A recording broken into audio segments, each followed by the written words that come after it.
Hello guys and welcome back to our channel Chef Mamta Kitchen. পুনৰবাৰ স্বাগতম জনাইছো আপোনালোকক আমাৰ চেনেলটোলে। আজি ফাৰ্স্ট ডিশটো হল চিকেন গ্ৰিল বনাবৰ বাবে আমাক লাগিব 500 গ্ৰাম চিকেন। ইয়াতে দি দিছো অলপ নিমখ সোৱাদ অনুসৰি। এতিয়া দি দিম আদা নহৰু পেষ্ট, কৰ্ণফ্লোৰৰ পেষ্ট, হালদি, जीरा पाउडर, तंदूरी मसाला, धनिया powder, garam masala, black pepper, red chilli powder. मसालाबुर दियार पाছত আমি অলপ দেৰি বাবে মিক্স কৰিম। মিক্স হোৱাৰ পাছত ইয়াতে আমি দি দিম প্লেন দৈ।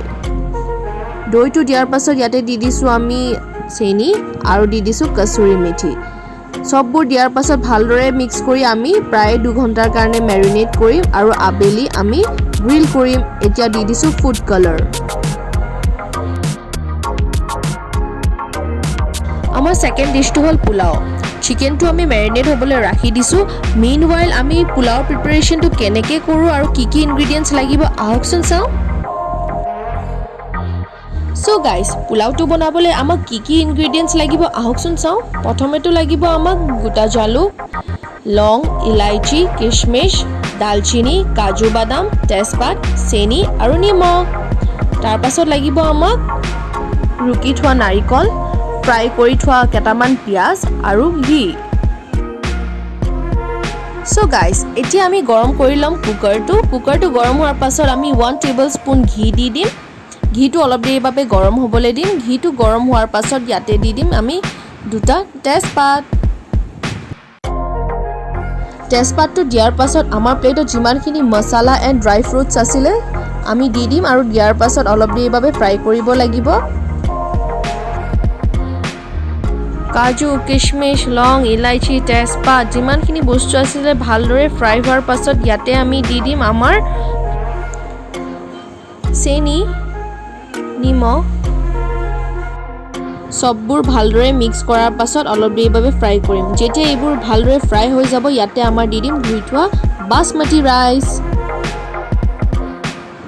ৰাইচটো দিয়াৰ পাছত ইয়াতে আমি দি দিম অলপ পানী দিয়াৰ পাছত আমি প্ৰায় এটা চিটি আহিবলৈ ৰ'ব লাগিব। তাৰ পাছত আমাৰ পোলাও ৰেডি হৈ যাব। গাইস, ইয়াতে আমি ইউজ কৰিছো বাসমতি ৰাইচ। যদি আপোনালোকে বিচাৰে নৰ্মেল ৰাইজো ইউজ কৰিব পাৰে পোলাও বনাবলৈ। এতিয়া ইয়াতে দি দিছো ৰুকি থোৱা নাৰিকলটো দিলে পোলাওটো অলপ খাবলৈ মিঠা হ'ব। অলপ দেৰি বাবে লাৰি দিয়াৰ পাছত কভাৰ কৰি দিম। সো গাইস, এয়া ৰেডি হৈ গ'ল আমাৰ পোলাওটো দেখিছেনে ইমান ধুনীয়াকৈ এটা হৈ গৈছে। ওপৰত আমি গাৰ্নিচিঙৰ কাৰণে ফ্ৰাই কৰি থোৱা পিয়াজখিনি দি দিছো। সো গাইস, এতিয়া টাইম হৈ গ'ল আমাৰ চিকেনখিনি গ্ৰিল কৰিবলৈ। চিকেনখিনি আমি মেৰিনেট কৰি থৈ দিছিলো, ভিডিঅ' ষ্টাৰ্টিঙতে দেখাইছিলো আপোনালোকক। এতিয়া গ্ৰিলাৰত আমি চিকেনখিনি দি দিছো। আমাৰ ওভেনটো প্ৰায় 150 ডিগ্ৰীত গৰম কৰিছো আৰু ফৰ 10 মিনিটছ প্ৰিহিট কৰিম। এতিয়া কৰিম আমি চিকেনটো গ্ৰিল হ'বলৈ আমি OTGত চিকেনটো সোমাই দিছো।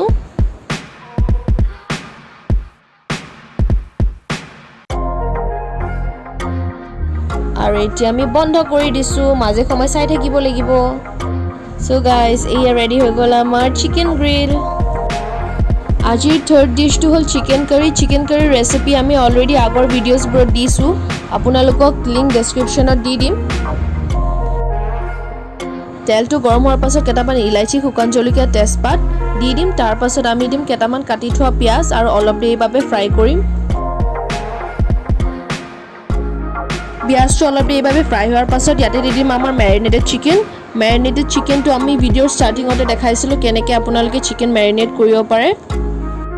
চিকেনটো দিয়াৰ পাছত আমি অলপ দেৰি বাবে লাৰি দিম।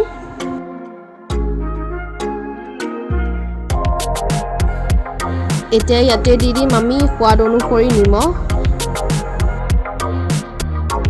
এতিয়া দি দিছো অলপ হালধি। এতিয়া কৰি দিম আমি কভাৰ। 15-20 মিনিট মানৰ পাছত যেতিয়া কভাৰটো উঠালো এয়া চিকেনটো এনেকৈ দেখিবলৈ হৈছে। এতিয়া জাষ্ট আমি চাৰ্ভ কৰিম।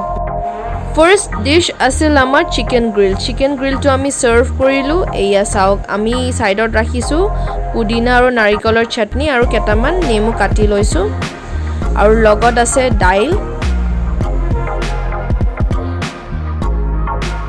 লগত আছে আমাৰ chicken curry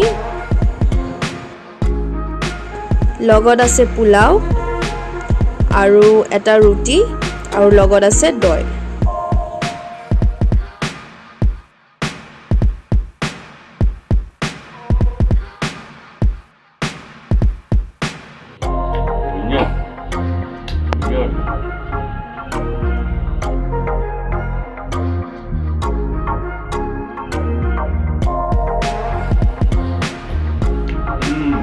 Boleh.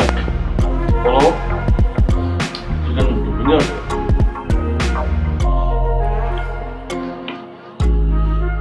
Ini dua kini kita lagi.